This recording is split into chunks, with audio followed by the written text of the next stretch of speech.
என்னடா கேழ்வரக துணிக்குள்ளேருந்து எடுக்கிறாளேன்னு பார்க்குறீங்களா? இந்த கேழ்வரக நான் உங்களுக்கு அந்த வீடியோவெல்லாம் காட்டலை, போடலை.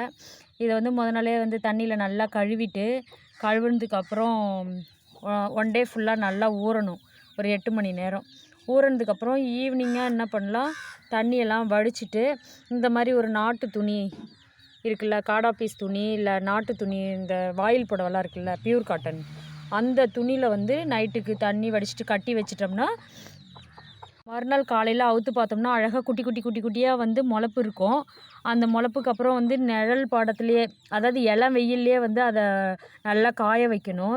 நல்லா மொறு மொறுன்னு ஆகிற வரைக்கும் காய வச்சதுக்கப்புறம் திரும்ப வாணலில் ஒரு வறுத்துக்கணும்.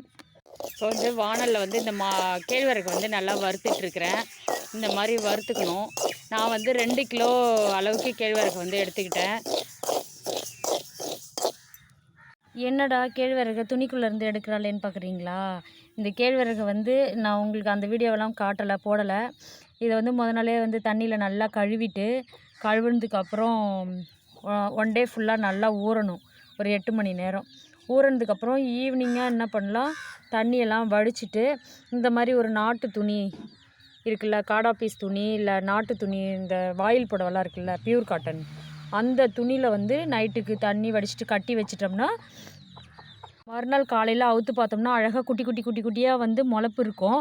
அந்த முளப்புக்கு அப்புறம் நிழல் பாடத்துலேயே, அதாவது இளம் வெயில்லையே அதை நல்லா காய வைக்கணும். நல்லா மொறு மொறுன்னு ஆகிற வரைக்கும் காய வச்சதுக்கப்புறம் திரும்ப வாணலில் ஒரு வறுத்துக்கணும். இப்போ வாணலில் இந்த கேழ்வரகு நல்லா வறுத்துட்ருக்கிறேன். இந்த மாதிரி வறுத்துக்கணும். நான் 2 கிலோ அளவுக்கு கேழ்வரகு எடுத்துக்கிட்டேன். நல்லா வறுந்துருச்சு. வறுந்து நல்லா ஒயிட்டாக அதில் பொறி பொறியாக கிடக்குது பாருங்கள். அந்த அளவுக்கு நல்லா வறுந்து ஸ்மெல் வர ஆரம்பிச்சு.